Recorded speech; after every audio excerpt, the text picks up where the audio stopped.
여기 전통적이면서도 현대적인 특성의 독특한 조합을 가진 나라가 있다. 슬로바키아는 중부 유럽에 위치한 내륙국이다. 서북쪽에는 체코, 서쪽에 오스트리아, 남쪽에 헝가리, 동쪽에 우크라이나, 동북쪽에 폴란드와 국경을 접하고 있다. 수도는 브라티슬라바다.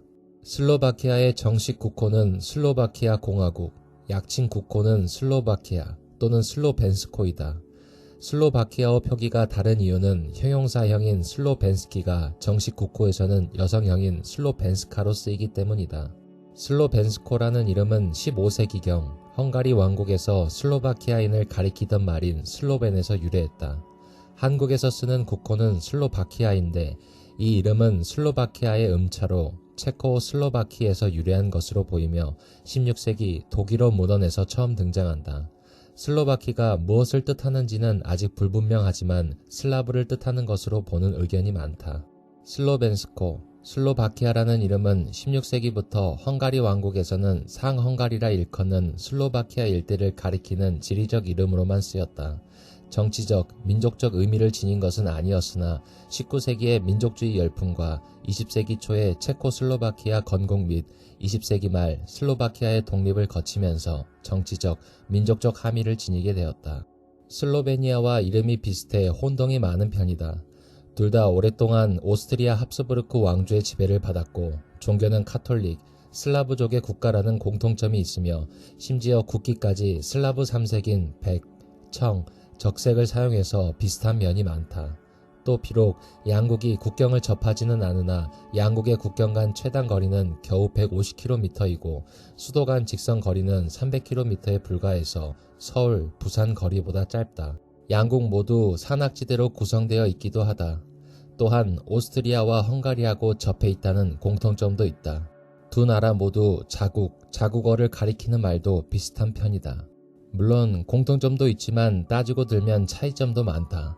슬로바키아인은 서슬라브족이고 슬로베니아인은 남슬라브족이기 때문에 두 나라 간 문화와 언어는 차이가 나는 편이다.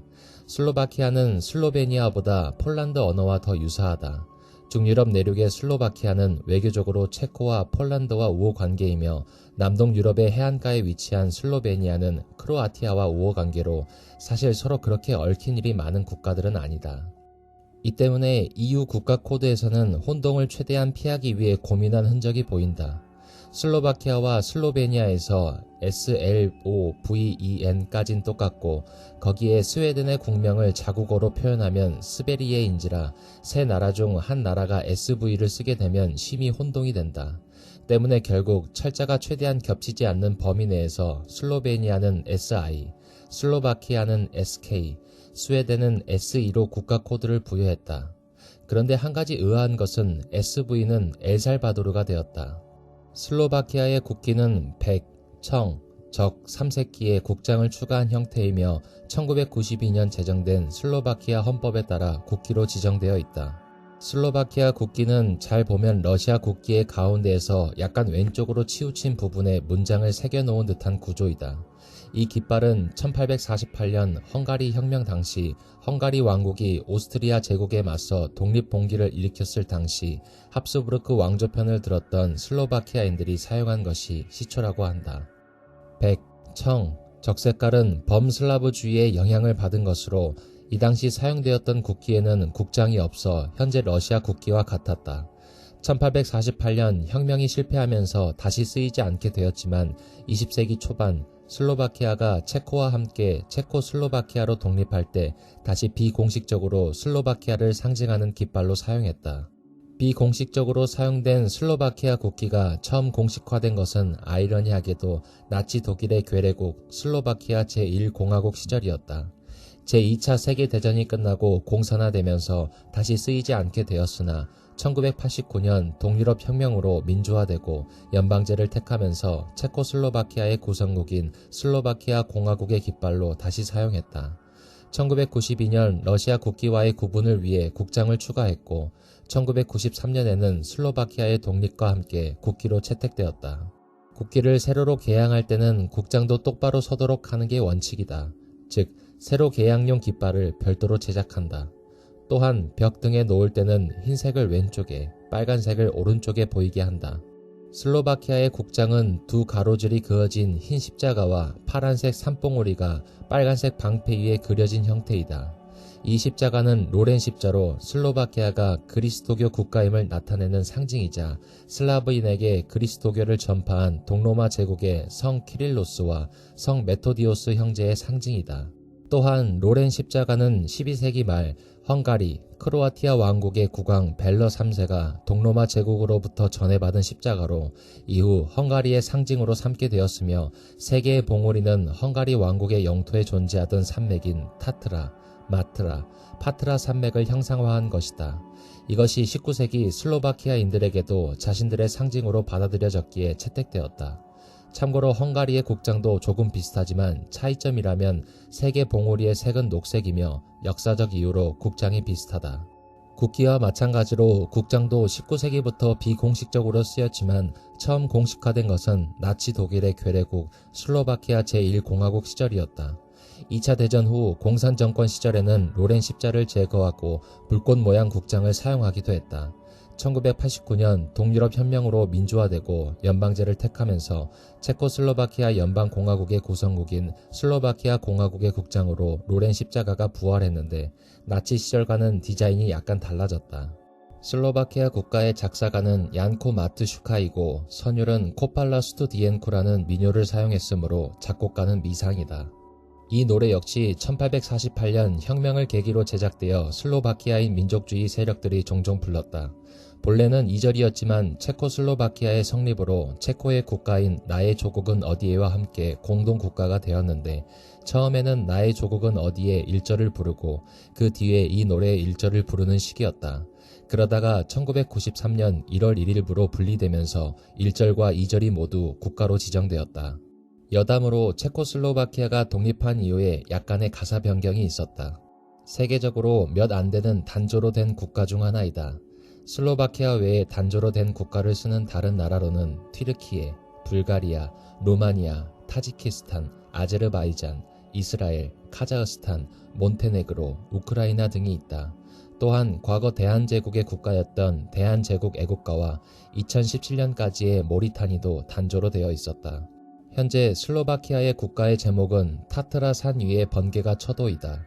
체코슬로바키아 시절 체코 노래와 슬로바키아 노래를 붙여서 사용하고 있었는데 분리 후 국가의 일부였던 노래들이 각각 체코 국가와 슬로바키아 국가가 되었다. 가사를 살펴보면 1절 타트라 산 위에 번개가 치고 사나운 천둥 소리가 쳐도 타트라 산 위에 번개가 치고 사나운 천둥 소리가 쳐도 형제들이여 그들을 막아내자. 그들은 사라지고 슬로바키아인들은 소생한다네. 형제들이여 그들을 막아내자. 그들은 사라지고 슬로바키아인들은 소생한다네. 2절 우리의 슬로바키아가 오래 잠들어 있었지만 우리의 슬로바키아가 오래 잠들어 있었지만 하지만 천둥의 빛이 땅에 내려치고 있네. 슬로바키아를 깨우기 위해 하지만 천둥의 빛이 땅에 내려치고 있네. 슬로바키아를 깨우기 위해. 슬로바키아 인구는 80.7%가 슬로바키아인으로 슬로바키아 인구의 대부분을 차지한다. 모국어로 슬로바키아어를 쓰는데 체코와 완전 호환 관계에 있어 민감한 법률 문제나 공문서에서도 통번역을 요구하지 않는다. 체코인과는 서로를 형제라고 지칭하며 심지어 서로의 나라가 스포츠에서 좋은 성적을 거두거나 우승까지 올라가거나 하면 열렬하게 응원한다. 다만 같은 민족이냐고 물어보면 서로의 차이점을 설명하려고 열심히 애를 쓴다. 미국과 캐나다, 호주와 뉴질랜드와 비슷한 관계라고 보면 된다. 헝가리인은 8.5%를 차지하고 있으며 10세기 이래 1000년 동안 헝가리의 지배를 받으면서 헝가리인은 슬로바키아 남부 일부 지역 인구의 상당수를 차지하고 있다. 모국어는 헝가리어다. 이들은 유럽연합 가입국인 헝가리로 이주할 수 있지만 살던 곳을 떠나지 않고 계속해서 헝가리계 슬로바키아인으로 남아있다. 헝가리인이 많은 지역에서는 슬로바키아어가 제2 외국어에 불과하고 일상생활에 쓸 일이 없는지라 슬로바키아 시민권자인데 슬로바키아어를 떠듬떠듬 말하는 신기한 장면을 보게 된다. 학교에서 슬로바키아어를 가르치기 때문에 프리토킹은 가능하긴 하지만 슬로바키아어보다 영어로 의사소통하는 것을 더 선호한다. 참고로 헝가리 왕국이 대타협으로 주권을 회복하면서 슬로바키아인과 같은 소수민족을 가혹하게 탄압한 역사가 있어 헝가리와 슬로바키아는 서로 관계가 좋지 않다. 기타 민족으로는 중앙유럽에 거주하는 동슬라브계 민족으로 루신어를 사용하는 루신인, 우크라이나어를 사용하는 우크라이나인, 인도 이란어파, 인도 아리아 어군에 속하는 로모를 사용하는 집시 등이 있다. 이 중 집시는 차별 대우를 받고 있다. 아직까지도 러시아어 교육이 이루어진다. 중유럽 국가인 슬로바키아는 원래 서슬라브족에 속하는 체코인과 모두 대모라비아 왕국에서 갈라져 나왔으나 대모라비아 왕국 붕괴 이후 동부 영토가 헝가리 왕국의 지배를 받으면서 체코와 슬로바키아의 역사가 갈라지게 되었다. 고대 이 지역은 기원전 4세기 무렵부터 켈트족의 영역이었다. 기원전 1세기 무렵 다키아 왕국이 이 지역으로 진출해서 여러 켈트 부족들을 복속시켰다. 이후 고대 로마가 다키아 왕국을 몰아내고 도나우강 일대까지 영역을 확장하고 게르만족이 도나우강 이북으로 남하하면서 이 지역은 로마 제국의 국경지대가 되었고 많은 게르만족이 정착해서 로마화되었다. 서로마 제국이 발렌티니아누스 1세 사후 몰락하고 이후 이 지역에는 게르만족, 사르마티아인들이 침공했으며 서기 6세기 초 랑고바르드족이 이탈리아 반도로 이주한 이후부터 아바르칸국의 압력에 의해 서슬라브족이 도나우 유역에 강해 정착했다.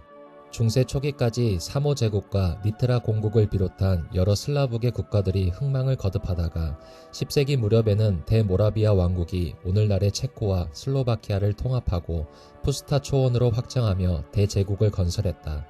그러나 이 시기에 관련된 문헌 자료들이 개략적인 서술로 되어 있어 초기 서슬라브족 경제와 문화에 관해 알아보려면 고고학적 연구 결과에 의지할 수밖에 없다. 서기 8세기 무렵부터 슬로바키아 일대에 요새들이 건설된 것을 통해 슬라브족이 아바르 등의 유목민으로부터 자립해서 정착 생활을 했음을 추정할 수 있다. 대모라비아 왕국은 우랄 산맥 일대에서 이동해온 유목민족인 마자르족이 푸스타 초원에 정착하는 과정에서 붕괴되었다. 12세기에 슬로바키아 일대는 헝가리 왕국에 완전히 편입되었다. 하지만 헝가리에 멸망당하기 이전 대모라비아 왕국의 존재는 슬로바키아인의 정체성을 형성하고 민족의 자부심을 높이는 데 큰 역할을 했다. 중세 연대기에는 루스와 레흐, 체흐슬라브 삼형제의 설화를 통해 대모라비아 왕국에 의한 서슬라브족의 국가 형성을 간접적으로 설명해 주고 있다. 슬로바키아 역사는 서기 11세기부터 거의 1000년간 헝가리의 역사와 겹치는데 현재도 슬로바키아는 헝가리 문화의 영향이 적지 않게 남아있으며 이는 같은 대모라비아 제국의 후손이자 이웃 민족인 체코인과의 차이를 만들게 되었다. 이웃 보헤미아가 부유한 지역이었던 것과 마찬가지로 중세 슬로바키아 역시 광업으로 헝가리 왕국 경제의 중요한 축을 담당했다. 이 지역에서는 금, 은, 동, 철, 및 소금이 생산되었으며 포조니, 커셔 등의 도시가 생기는 등 헝가리 왕국 내에서 제일 도시화가 많이 진행된 지역이었다. 폴란드 국왕 카지미에시 3세 시기부터 헝가리와 폴란드 왕국, 보헤미아 왕국 사이에 무역이 활성화되면서 슬로바키아 지역은 다른 서슬라브 지역들과의 교류가 더 활발해졌다. 15세기 말 후스 전쟁 와중에 보헤미아의 얀 지슈카가 이끄는 신교 군대가 슬로바키아 일부 지역을 점령하기도 했으나 슬로바키아는 결국 카톨릭 지역으로 남았다.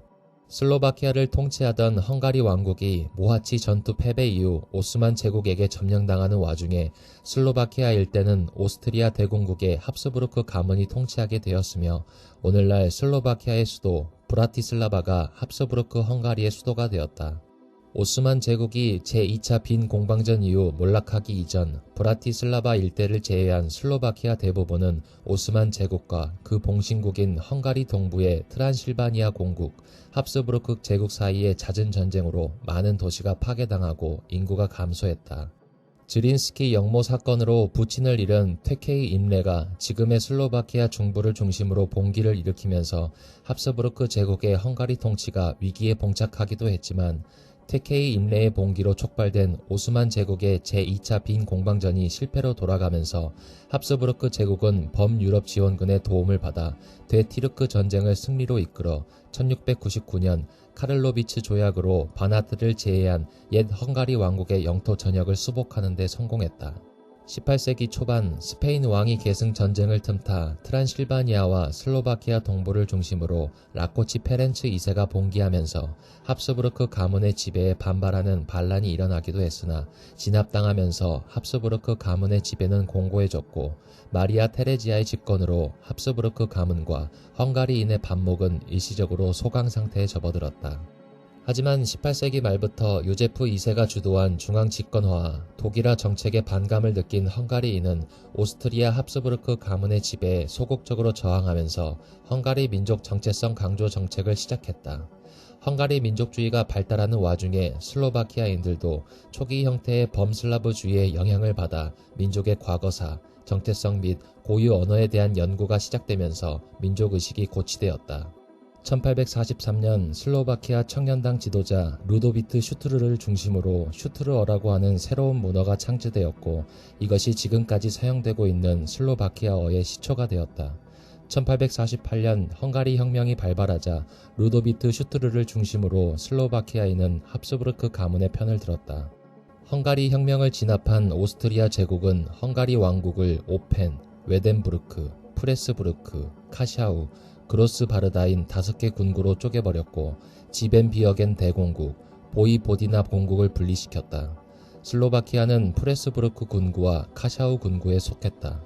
사르데냐 피에몬테 왕국과의 이탈리아 통일전쟁, 프로이센 왕국과의 프로이센, 오스트리아 전쟁에서 패배하면서 이탈리아 반도와 독일 연방에서의 영향력을 완전히 상실하자 프란츠 요제프 1세는 1867년 대타협을 통해 오스트리아 헝가리 제국을 선언했다. 그러나 헝가리인의 권리가 증대된 것과 반대로 슬로바키아인에 대한 차별은 더욱 심해졌다. 헝가리는 국내 문제에서 자치권을 갖게 된 후 헝가리화 정책을 적극 실시했다. 슬로바키아 민족 문화는 심한 탄압을 받았으며 그 결과 세계의 슬로바키아어 학교가 폐쇄되고 슬로바키아 협회는 반국가 단체로 규정되어 해체됐다. 1907년부터는 헝가리어만이 초등교육의 유일한 언어로 사용되었다. 슬로바키아의 귀족계층 대부분은 헝가리화가 완료되었고 슬로바키아의 민족운동 역시 이웃한 체코와 마찬가지로 상공시민계층을 중심으로 전개되었다. 제1차 세계대전에서 오스트리아 헝가리 제국의 패전이 임박하자 범슬라브주의의 영향을 받은 슬로바키아인은 1918년 체코인과 함께 체코슬로바키아를 건국했다. 하지만 슬로바키아의 공업 역사가 전무했기 때문에 경제적인 비중은 오래전부터 중공업이 발달한 체코로 쏠렸고 헝가리 왕국 시절의 핍박으로 인해 고등교육을 받은 슬로바키아인이 적어 관료, 교사 등의 비중에서도 체코인들에게 크게 밀렸다. 여기에 종교적인 차이도 덧붙여진 탓에 슬로바키아인의 원성이 컸다. 제2차 세계대전 직전 나치 독일이 체코슬로바키아를 병탄하면서 구실로 삼은 것이 슬로바키아 민족의 독립이었으며 1939년 3월 체코슬로바키아 병탄 이후 1945년 소련 점령 이전까지 요제프 티소를 대통령으로 한 슬로바키아 제1공화국이라는 괴뢰 정부가 존재했으나 헝가리인이 다수 거주하고 있던 남부와 우크라이나인, 루신인 비중이 높았던 카르파티아, 루테니아를 헝가리에 할양해야 했다. 헝가리의 할양한 영토 중 남부는 나치 독일이 패망하고 다시 체코슬로바키아로 돌아왔지만 동쪽 카르파티아, 루테니아는 소련이 빼앗아 우크라이나 소비에트 공화국 영토로 합병시켜버려 돌려받지 못했다.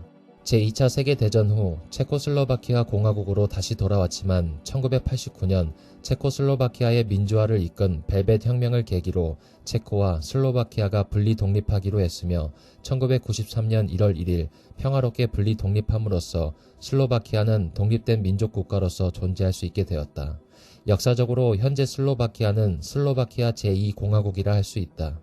제1공화국은 나치 시절의 괴뢰국으로 비록 괴뢰 정부이긴 하나 최초로 건국된 슬로바키아만의 민족국가임은 틀림없다. 초대 총리 메치아르 정권은 권위적인 통치 스타일, 정실 인사와 부정부패, 폐쇄적인 경제정책, 러시아 편향적 외교정책, 소수민족 억압정책 등으로 EU 및 나토에 가입하지 못하고 서구 사회에서 고립되는 결과를 초래했고 경제적으로도 시장경제로의 전환에 따른 어려움으로 약 18%의 높은 실업률을 기록했다. 1998년 총선에서 당선된 주린다 총리는 친서방주의적인 정책을 펼치며 EU 및 나토의 가입에 성공했고 적극적인 경제 자유화 및 개방 정책을 추구해서 외국인 투자 유치에 성공하고 슬로바키아 경제 발전의 기반을 구축했다. 그러나 주린다 총리는 연정 내 분열, 급진적 개혁에 대한 국민의 피로감 등으로 2006년 6월 조기 총선에서 패배했고 사회민주당의 피소 총리가 민주 슬로바키아 운동 및 슬로바키아 국민당과 연정을 구성해서 집권했다. 피소 총리는 국회 의석수의 절대 우위를 바탕으로 노동법, 의료보험법, 연금법 등 소위 사회보장 3법 개정에 성공해서 저소득 서민층으로부터 호응을 얻고 쉥갱 지역 및 유로존 가입 등 EU로의 통합을 강화하는 대외적 성과를 나타냈다. 그러나 정권 관련 각종 부패 스캔들이 끊이질 않았고 2008년 반민주적인 언론법 개정으로 언론 관계가 극도로 악화되었으며 연정 파트너인 슬로바키아 국민당 당수의 극우주의적인 발언으로 인해 헝가리와의 관계가 악화되는 등 많은 문제점이 발생했다. 피소 총리는 언론, 사법부, NGO, 소수민족들에 대해 비우호적인 태도와 정책을 견지했다. 유럽 경제위기가 본격화된 2009년 집권한 라디초바 총리는 국가 재정 건전화를 위해 긴축 재정 정책을 실시했다. 공공기관의 보수 삭감, 공공사업의 재평가를 통한 불필요한 사업 추진 취소 등을 통해 국가 운영 비용을 대폭 절감했다.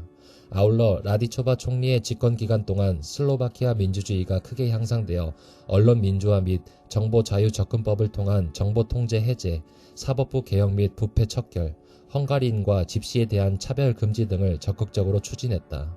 2011년 10월 유로존 구제 금융을 위한 유럽 재정 안정화 기구에 대해 연정 제2당인 자유연대당이 반대하자 라디초바 총리는 이러한 문제를 국회 승인을 통해 정권에 대한 신임과 연계하는 모험을 시도했으나 국회 승인이 부결되면서 결국 라디초바 연정은 붕괴했다. 이후 2012년부터 2018년까지 피소 총리의 시대가 돌아왔으나 2018년 3월 부패 스캔들로 인한 반정부 시위 확산으로 피소 총리는 3월 15일 사임을 발표하고 후임 총리로 펠레그리니 부총리를 차기 총리로 키스카 대통령에게 추천했다. 새로 출범한 펠레그리니 정부는 부총리 및 내무, 문화, 보건, 법무장관 등 내각 5명을 교체해서 신내각을 구성했으나 대부분 피소 총리의 영향력 하에 있는 인물들로 구성했다. 펠레그리니 총리는 피소 총리의 정책과 사실상 동일한 정책안을 채택했다. 체코와 마찬가지로 1960년 주와 지구 제도를 도입했다. 당시 주는 중앙슬로바키아, 동슬로바키아, 서슬로바키아 3개로 구성되어 있었다.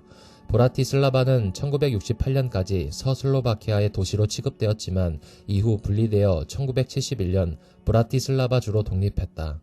1990년 벨벳 혁명 이후에는 기존 주 제도와 지구 제도가 모두 효력을 잃었고 1993년 슬로바키아가 독립국이 된 이후에도 3년 동안은 딱히 고정된 행정구역제가 없는 상태였다.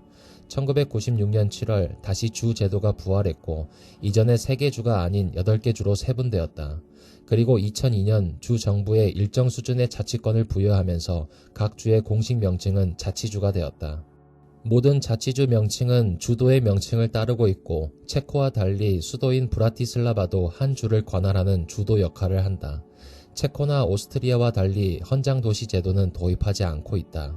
슬로바키아가 오랫동안 헝가리 왕국의 일부로 취급된 데다 헝가리 왕국도 체코와 마찬가지로 합스부르크 제국의 영토였던 시절이 꽤 길다 보니 각 지역 명칭에도 독일어와 헝가리어 지명이 남아있다. 하지만 미넨 협정으로 자신들의 영토를 빼앗은 독일과 헝가리에 대한 강한 반감 때문에 제2차 세계대전 이후 외국어 지명을 사용하는 슬로바키아인은 거의 없다. 슬로바키아의 정치체제는 의원 내각제 국가이다. 총리가 모든 행정에 관한 권한을 행사하고 국회에 책임을 지는 내각 책임제이나 대통령이 직접 선거로 선출되며 총리 및 주요 인사 임명, 법령 서명 또는 거부권 행사가 가능하다. 대통령의 선출 방식은 직선제로 절대 과반 득표로 당선되며 임기 5년, 연임이 가능하다. 절대 과반 득표자가 없을 경우 상위 1, 2 득표자들에 대한 결선 투표를 통해 다수 득표자가 당선된다. 대통령 후보는 선거 공고 21일 이내 국회의원 15인 또는 일반 국민 15,000명의 추천을 받아 입후보한다. 대통령의 주요 권한은 대외적으로 국가 대표, 외국과의 조약 체결 및 비준, 외교 사절의 파견 및 접수, 국회 개회, 일정 요건 충족 시 국회 해상권, 법령 서명 또는 국회 단순 과반수로 거부 법안 재통과 가능에 대한 거부권, 총리 및 주요 정부 인사 임명, 사면권, 국군 통수권, 국회 결정에 따른 전쟁 선포권, 국민투표 실시권, 헌법재판관 임명권 등이 있다. 슬로바키아의 주요 정당으로는 방향 사회민주주의, 진보 슬로바키아, 목소리 사회민주주의, 국민당, 기독민주당이 있다. 2013년 11월 유대인과 집시 박멸을 외치고 다니는 네오나치 후보인 마리안 코틀레바가 반스 카비스트리차 주지사 선거에서 대승을 거두고 당선되어 주변국을 대경 실색해 만들었다. 그나마 다행하게도 2016년 3월 5일 현 총리이자 좌파 정당인 사회방향민주주의당의 당수인 로베르트 피초가 총선에 승리해서 2020년 3월 4일까지 집권하게 되었다. 네오나치에 관련된 인물들을 처벌 대상으로 해서 그들의 활동 영역을 제한하고 있으며 정체도 관여를 못하게 막고 있다. 하지만 신나치 성향 정당 같은 군소 정당이 약진하는 등 유럽의 극우 열풍에서 벗어나지는 못했다. 2018년 2월 로베르트 피초 정부의 정경유착 의혹을 취재하던 기자 얀 쿠치악이 여자친구와 함께 숨진 채 발견되어 파문이 일었다. 이에 마레크 마야리치 문화부 장관이 사퇴를 하고 야당과 학생들 주도로 대규모 집회가 진행되었다. 2019년 2월 16일 여당 대표와 대통령의 갈등 속에 헌법재판소 기능이 마비되는 사태가 벌어졌다. 2019년 3월 16일 대선 시기 진보 성향의 주자나 차프토파 후보의 지지율이 높아서 첫 여성 대통령으로 기대감이 높아졌었다. 차프토바 후보는 1차 투표에서 40%를 득표하면서 1위를 기록했고 결선 투표에서도 58.4%를 득표하면서 압승을 거두었다. 2019년 4월 5일 슬로바키아 의회에서 공식 사절이 오는 경우를 제외하고 외국 국가를 부르는 것을 금지하는 법안을 통과시키자 논란이 발생되었다. 사실상 가장 큰 소수민족인 헝가리인을 겨냥한 법안이었으나 키스카 대통령이 해당 법안의 거부권을 행사했다. 기자 피살 사건과 관련해서 슬로바키아 검찰은 피의자 4명을 2019년 기소했다. 슬로바키아 정부에서 은행 특별세를 2배 인상하고 과세 기간도 무기한으로 한 법안을 발의했지만 금융권에서 반발했다. 그리고 슬로바키아의 국회 부의장이 언론인 살해 교사 혐의로 기소된 사업가와 연관됐다는 의혹에 사임했다. 여기에 판사까지 사임하게 된다. 2020년 2월 29일 총선에서 중도 우파 보수정당 평범한 사람들과 독립적인 인격들이 승리해 정권이 교체되었다. 기자 피살 사건 공범에 징역 23년형을 선고했다. 기자 살해 의혹 사업가는 무죄를 선고받아 논란이 있는 상태이다. 대법원이 기자 살해범에게 징역 25년을 선고했다. 2023년 9월 30일 조기 총선에서 중도 좌파 칠러 성향의 방향 사회민주주의가 승리했다. 이후 목소리 사회민주주의 및 슬로바키아 국민당과의 연립정부 구성에 협의하며 로베르트 피초 전 총리가 다시 총리로 복귀했다. 슬로바키아의 군대는 1993년 체코슬로바키아 연방공화국이 해체되고 체코와 슬로바키아로 분리됨에 따라 체코슬로바키아 연방군 동부군 관구를 기반으로 창설된 군대이다. 2004년 나토에 가입, 회원국으로서 아프가니스탄의 ISAF의 일원으로 특수전 병력을 파견했었다. 같은 해 EU에도 가입하면서 보스니아 헤르체고비나와 키프로스에 각각 평화유지군을 파견 중이다. 징병제 유지 시절에는 징집병이 물려받은 체코슬로바키아제, 소련제 무기로 무장한 전형적인 낙후된 동유럽 군대였으나 2006년부터 징병제를 폐지하고 신규 나토 규격 장비들을 일정 도입하며 군 현대화를 실시했다. 다만 이후로도 탈냉전 기조가 이어지며 2020년대 기준으로는 약 2만 명밖에 안 되는 병력을 보유하고 있어 상당히 작은 규모로 줄어들었다. 그러나 2022년 시작된 러시아 우크라이나 전쟁이 발발하면서 신냉전이 본격화됨에 따라 슬로바키아 정부는 노후화된 중장비들을 대체하기 위한 본격적인 도입 사업을 시작하는 한편 다른 유럽 국가들과 같이 우크라이나로 구소련제 무기들을 공유했다. 잔인하기로 소문난 영화 호스텔이 이 나라를 배경으로 하고 있다. 미국에서 이 영화가 개봉하고 흥행을 하자 슬로바키아에 오는 관광객이 줄어드는 바람에 슬로바키아 사람들은 싫어한다. 그러나 슬로바키아의 치안은 전 세계적으로 보면 매우 좋은 편이다. 하지만 한국, 일본, 대만, 싱가폴, 홍콩 같은 치안을 생각하면 안 된다. 슬로바키아의 종교는 카톨릭 신자가 60%를 차지하고 있다. 이는 유럽에서 무신론자 인구로는 프랑스와 쌍톱을 이루는 이웃나라 체코와는 확실히 구별되는 슬로바키아인의 정체성이긴 하나 그 여파로 체코보다 매우 보수적인 나라이다. 정교회는 1% 정도 있다. 슬로바키아 카톨릭 12개 교구 중 9개 교구는 라틴 전례를 거행하며 3개 교구는 동방 카톨릭인 비잔틴 전례를 거행하고 있다. 잘 알려지지 않아서 그렇지 슬로바키아도 맥주를 생산하는 나라이다. 사리스, 슈타이거, 질라티 바잔트 같은 자국산 맥주 브랜드들도 존재할 정도이지만 옆 나라이자 한때 체코슬로바키아로 묶여 있었던 체코의 필스너 우르켈이나 코젤 같은 체코산 맥주들이 워낙 유명해서 그런지 슬로바키아의 맥주는 그리 유명한 편은 아니다. 슬로바키아의 집시는 통계상으로 약 10만 명으로 전체 인구의 2%로 집계되나 실제 규모는 약 50만 명으로 추산되며 8.5%인 45만 헝가리인에 이어 슬로바키아 내 두 번째 규모의 소수민족이다. 집시들은 자녀에게 학교 교육을 시키지 않고 방치하는 경우가 대부분이고 또한 비위생적인 생활 방식으로 보건 상태가 불량하며 사회에 통합되지 못하고 고립되는 경우가 다수이다. 이에 슬로바키아 정부는 집시 아동의 교육 접근성을 높이기 위해 초등학교 준비반과 보조교사를 도입하는 계획을 수립했다. 1999년부터 로마인 거주지에 보건 지원 프로그램을 제공하고 지방정부도 EU 사회기금을 통해 지원을 제공하고 있지만 충분하지 않은 실정이다. 로마인의 실업률은 지역별로 편차가 있으나 평균 15%에서 40%로 슬로바키아 장기 실업률의 대부분을 차지하고 있다. 2013년 피소 총리는 로마인 실업 문제만 없었더라면 국내 실업률이 9%밖에 되지 않았을 것이라고 발언해서 논란을 야기했다. 전반적인 삶의 질은 한국과 거의 비슷하다. 슬로바키아의 사회복지 제도로는 연금 제도가 있다.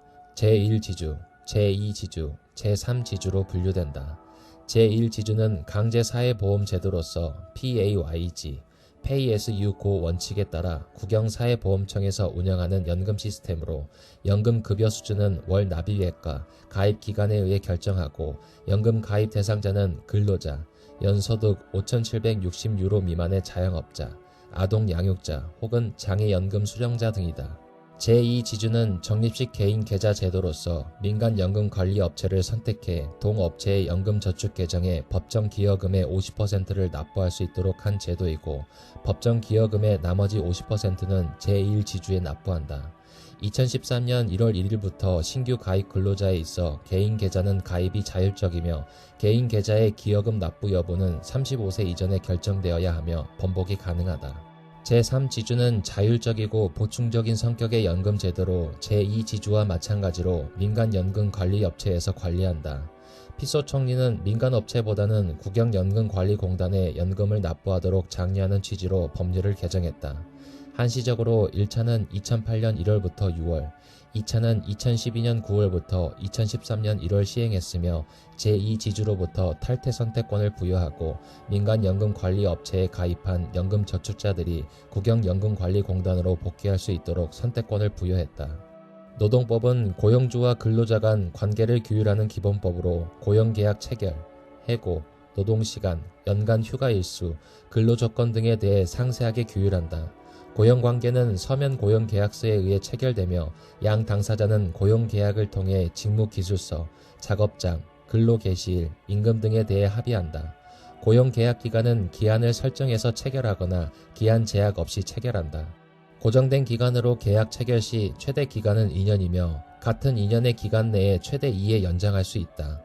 근로시간은 주당 최대 40시간이며 2교대 근무 근로자의 경우에는 주당 38.75시간, 3교대 근무자의 경우에는 주당 37.5시간으로 제한한다. 초과 근무는 연간 150시간까지 가능하나 종업원과의 계약에 의해 250시간을 가산할 수 있어 연간 최대 추가 근무 시간은 400시간이다. 연간 최소 휴가일수는 20일이며 33세 이상의 근로자는 최소 25일의 유급 휴가를 보장한다. 국경일의 경우 기본 휴가 일수에 포함되지 않는 유급 휴가로 인정한다. 고용계약은 상호 합의, 종료 통지, 즉시 종료, 수습기간 종료에 의해 서면으로 종료 가능하다. 2024년 월 최저임금은 750유로, 하나로 112만 5,037.5원이다. 슬로바키아 노동자 240만 명 중 자영업자를 제외한 약 50만 명이 노조에 가입하고 있으며 최대 노조연맹은 슬로바키아 노조연맹으로 약 30만 명이 가입하고 있다. 기타 기독교 노조연합 및 문화예술인 노조 등 2개 군소 노조연합이 존재하고 자동차 노조, 금속 노조 등 분야별 노조와 총 6,200여 개의 단위 노조가 있으며 대부분은 슬로바키아 노조연맹의 회원이다.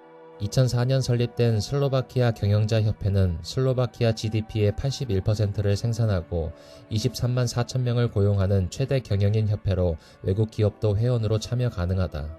슬로바키아의 의료보험 제도는 95개의 의료기관 및 126개의 종합병원이 존재한다. 공공보험기관인 일반의료보험사와 2개의 민간의료보험업체가 있으며 2012년 의료보험통합기획이 승인되었으나 2014년 헌법재판소의 결정에 따라 무산됐다. 의료 분야의 경우 노동법, 연금법과 함께 개혁을 시도하는 분야이나 의료시설의 낙후, 의료재정 적자, 전문 의료진 부족 등 만성적인 문제를 안고 있어 단기간에 의료보험 선진화는 어려울 것으로 예측하고 있다. 한편 보건부는 2009년 하반기부터 병원과 약국 등의 통합 전산망 구축을 위한 이헬스 정책을 추진하고 있다. 슬로바키아의 교육제도는 1990년대 초 체코와 슬로바키아가 분리된 후 슬로바키아 교육 시스템은 예산 부족으로 어려움을 겪었으나 EU 가입 이후 EU 사회기금 및 구조기금의 지원으로 교육 인프라를 구축하고 지식 기반 사회와 정보화 사회 건설을 목표로 교육의 질 향상을 위해 노력 중이다. 소수의 사립학교를 제외하고 슬로바키아의 학교들은 대부분 공립이며 6살부터 16살까지 10년간 의무교육을 받는다. 초등교육은 6살부터 15살까지이며 초등 4학년 이후 선택에 따라 8학년으로 구성된 김나지움으로 진학이 가능하다. 수업이 끝난 후에는 학교 내에서 클럽 활동 혹은 외부 교육기관에서 과학, 음악, 미술, 체육 등 방과 후 활동을 실시하고 있다. 김나지움, 즉 고등교육은 15살부터 19살까지 교육받으며 대학 진학을 위한 인문계 고교로서 졸업시험인 마투리타에 합격하면 대학 입학 자격증을 획득할 수 있다. 졸업시험인 마투리타는 총 4과목이고 필수 과목인 슬로바키아어를 바탕으로 영어, 프랑스어, 러시아어, 독일어, 스페인어, 이탈리아어 중 선택 가능한 제1외국어가 2번째, 수학, 물리학, 화학, 생물학, 지리학, 역사, 컴퓨터, 사회, 제2외국어로 구성된 선택 과목 중 2개를 선택해 3번째, 4번째 과목을 고를 수 있다. 기술학교는 15살부터 20살까지 5년간 교육을 받는다. 3년간의 수업과 2년간의 실습 이후 직업을 선택하거나 졸업시험인 마투리타를 응시해서 대학에 진학이 가능하다. 기타 고등교육으로는 예술적 재능을 가진 학생은 예능학교로 진학이 가능하다. 대학교의 기본 학제는 3단계로 보통은 학사과정 3년, 석사과정 2년, 박사과정 3년으로 구성되며 학과에 따라 학사는 4년, 석사는 1년에서 2년, 박사는 3년도 가능하다. 20개의 공립대학, 3개의 경찰, 군사, 보건국립대학, 13개의 사립대학교가 있다. 유명 대학의 대부분은 공립대학교로 대학 수업료는 무료였으나 교육의 질 향상을 위해 일부 대학은 유료화를 추진 중이며 수업 연한을 초과한 재학생이나 재입학생에게는 수업료를 부과한다. 지식 기반 사회 건설 및 산업계에서 필요한 고급 기술 인력 양성을 위한 대학 교육 개혁을 추진 중이다. 슬로바키아는 현재 5개의 문화유산, 2개의 자연유산, 1개의 무형유산이 유네스코에 등록되어 있다. 슈피스 성, 레보차 주변 지역, 불코리네츠 마을, 바르데 여우 역사지구, 반스카 슈티아브니차, 카르파디아 산맥 지역 목조 성당 9채가 있다. 자연유산은 슬로벤스키 크라스, 카르파디아 원시 너도 밤나무 숲이 있고 무형유산으로는 민속악기 푸야라가 있다. 슬로바키아 전체에 4개의 국립극장과 지방정부 지원을 받는 20개의 극장이 있으며 기업이 운영하는 극장은 19개, 국립극장은 브라티슬라바 2곳이 있다. 구 국립극장은 1920년에 건립되었으며 신국립극장은 약 20년의 공사 이후 2007년에 건립됐다. 슬로바키아 음악의 기원은 슬라브족과 유럽인들의 민속 음악으로 15세기에서 16세기 종교 음악의 기원인 모라비아 전래에서 기원을 두고 있다. 슬로바키아 국민은 전통 음악에 대한 자부심이 강하다. 특히 민속 음악은 헝가리 통치하에서 슬로바키아 언어를 보존하는 데 큰 역할을 했다. 전통 악기로는 목관피리 종류인 푸야라, 백파이프인 가이디, 양치기 플루트인 콩코브카, 주주 하프로 알려진 드륨블라 등이 존재한다. 전통 민속 예술에는 목공예, 도자기 공예, 유리 공예 등이 있으며 특히 14세기부터 모드라 지역의 도자기 공예가 유명하고 7, 8월경에 비오드나 민속축제와 폴라냐 민속축제가 개최되는데 전국 각지에서 민속무용수, 음악가들이 한자리에 모이는 전통축제이다. 슬로바키아 영화 산업은 체코슬로바키아 뉴웨이브에서 제법 중요한 역할을 했다. 공식적인 체코슬로바키아 뉴웨이브 시초도 슬로바키아 영화일 정도이다. 슬로바키아를 대표하는 영화감독 유라이 야쿠비스코는 A Thousand Year Old B라는 영화로 국제적 명성을 얻었다. 슬로바키아 영화클럽 협회를 통해 한국 영화를 수입해서 일반 영화관에서 상영하고 있으며 슬로바키아 개최 국제영화제에서도 한국 영화가 여러 차례 상영되는 등 한국 영화에 대한 인기가 있는 편이다. 특히 칸 영화제, 베니스 영화제 등 유럽 내 유명 국제영화제에서 수상한 김기덕 감독과 박찬욱 감독의 영화가 한국 영화를 대표하고 있으며 2014년 아트필름 페스트에서도 김기덕의 2013년작 메비우스를 상영했다. 슬로바키아는 대도시마다 자체 오케스트라와 오페라 극장을 가지고 있으며 1949년 창립한 슬로바키아 필하모니 오케스트라는 가장 뛰어난 오케스트라로 평가받고 있다. 코시체 필하모니 오케스트라와 보흐단 바르할의 국립실내합주단도 유명하다. 얀 훈멜은 슬로바키아를 대표하는 피아니스트, 작곡가, 지휘자로 활동한 음악가로 특히 피아노계 최고의 거장으로 존경받았으며 주요 작품으로는 피아노 독주곡, 마음에 드는 론도 OP 11번, 트럼펫 협주곡, 클라리넷 협주곡 등이 존재한다. 슬로바키아를 대표하는 성악가로는 루치아 포포바, 페테르 드보르스키, 에디타 그루베로바 등이 있으며 에우겐 수오는 민족 작곡가로 추앙받고 있다. 바이올리니스트 달리보르 카르바이는 세계 무대에서 활약하고 있다. 1946년에 시작한 브라티슬라바 음악 페스티벌은 젊은 음악도를 양성하고 주변 중동부 유럽 국가들의 수준 높은 클래식 음악을 접할 수 있는 축제이다. 슬로바키아 국립미술관은 브라티슬라바, 스볼렌, 루존베르크, 슈피시스카벨라, 페지녹 전국 각지에 있으며 국립박물관은 10곳 이상이 있고 전국에 수백여 곳의 개인 소장 미술관 및 시립박물관, 미술박물관이 있으며 특히 브라티슬라바 국립미술관이 유명하다. 슬로바키아 국립미술관은 슬로바키아의 고딕, 바로크, 근현대 미술을 상설 전시하고 있으며 다양한 주제의 특별전 또한 마련하고 있고 주말에는 어린이들을 위한 교육 프로그램을 운영하고 있다. 슬로바키아의 요리는 중앙 유럽 한가운데에 있기 때문에 이웃나라 체코의 식문화와 더불어 독일 요리나 폴란드 요리, 헝가리 요리 등의 영향을 많이 받았다. 브린조베 할루슈키는 슬로바키아의 국민 음식으로 감자 반죽으로 만든 할루슈키와 양젓 치즈인 브린자를 넣어 만들며 마지막에 베이컨을 넣기도 한다. 스트라파치키는 훈제 고기와 사우어크라우트 그리고 감자로 만든 요끼를 같이 볶아서 먹는 요리이다. 카푸스트니차는 슬로바키아식 양배추 스프이다. 김치찌개와 비슷한 맛이 난다. 야테르니체는 슬로바키아 전통 음식으로 돼지 간으로 만든 소세지이다. 소세지 케이싱 안에 쌀, 보리, 마늘을 넣고 그 다음 돼지의 간, 폐, 머릿고기, 심장 등을 갈아서 넣는다. 그리고 마지막으로 돼지의 선지를 넣어서 만든다.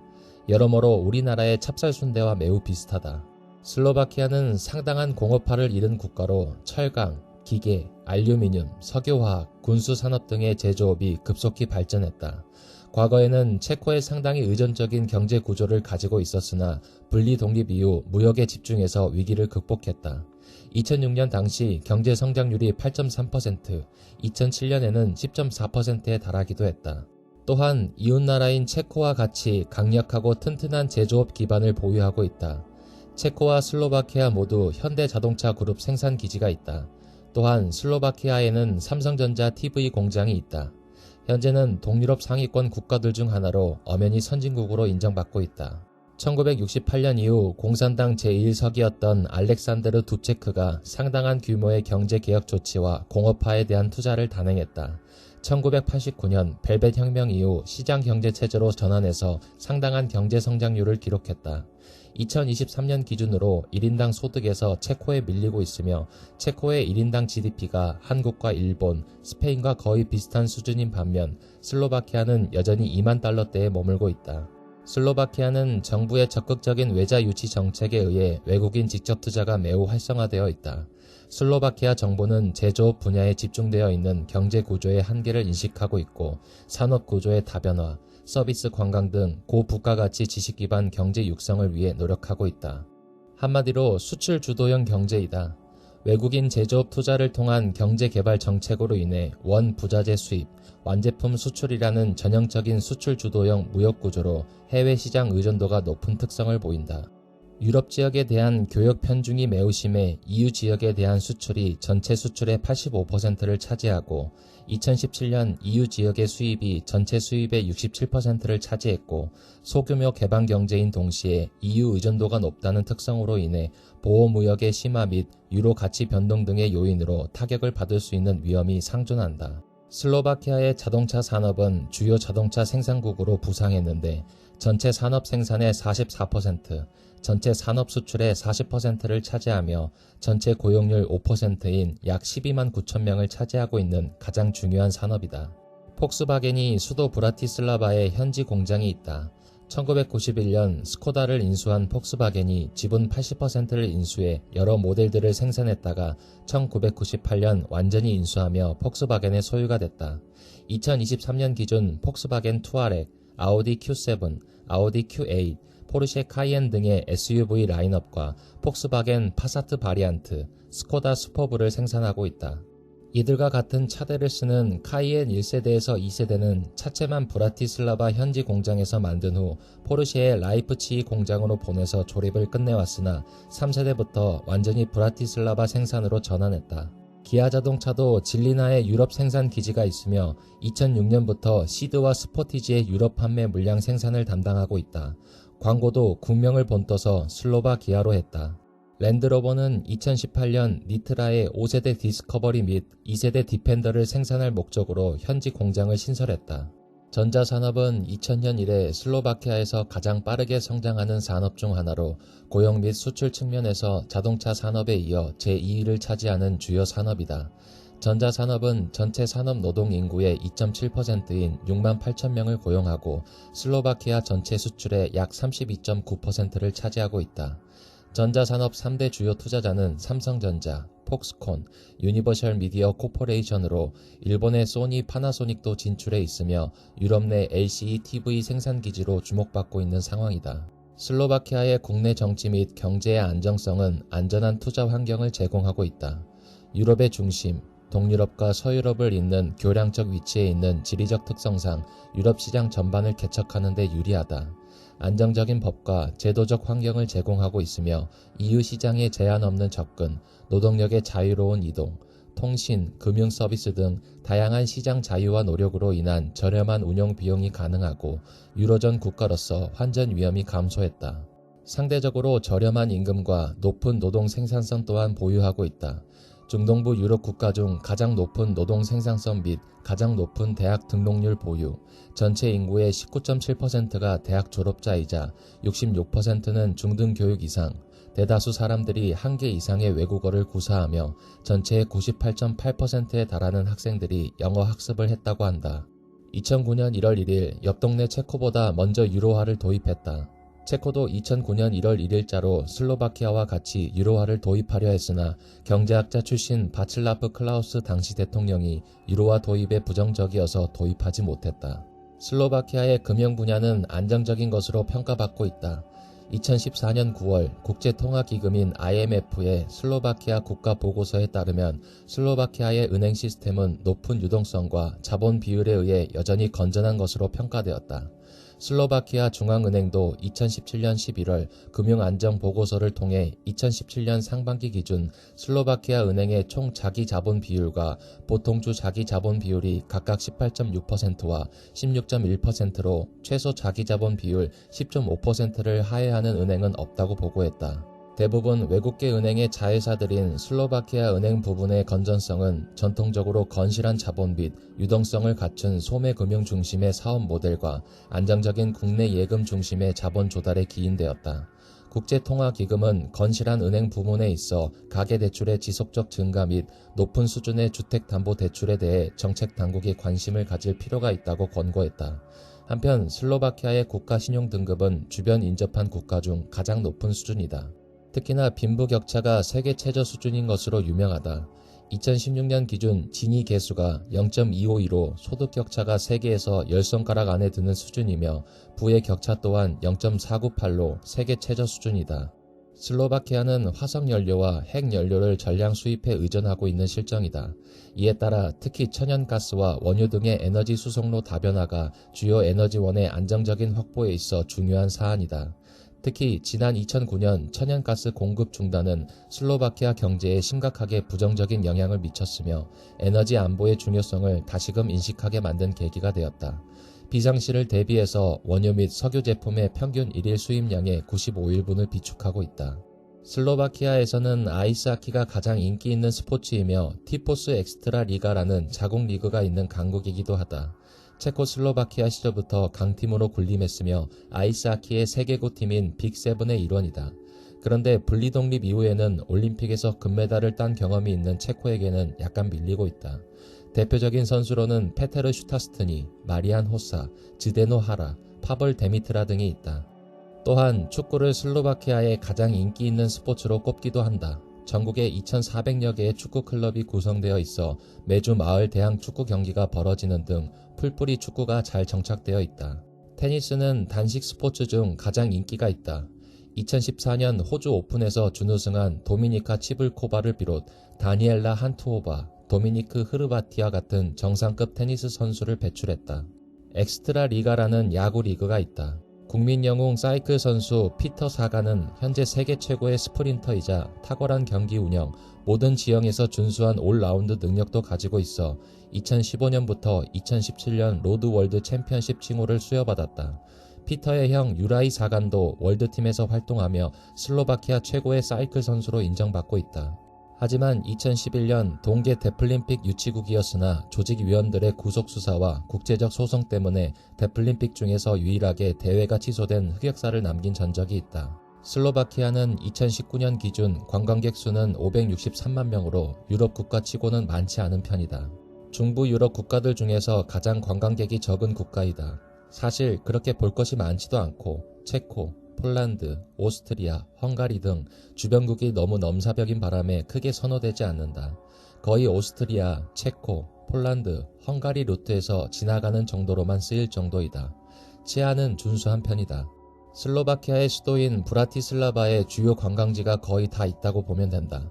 길가에 있는 동상들이 유명한 도시다. 브라티슬라바 성은 브라티슬라바의 랜드마크이자 주요 관광 지점이다. 올라가 보면 브라티슬라바의 전경을 볼 수 있다. 맑은 날에는 오스트리아나 헝가리까지 볼 수 있다고 한다. 여기 전통적이면서도 현대적인 특성의 독특한 조합을 가진 나라가 있다.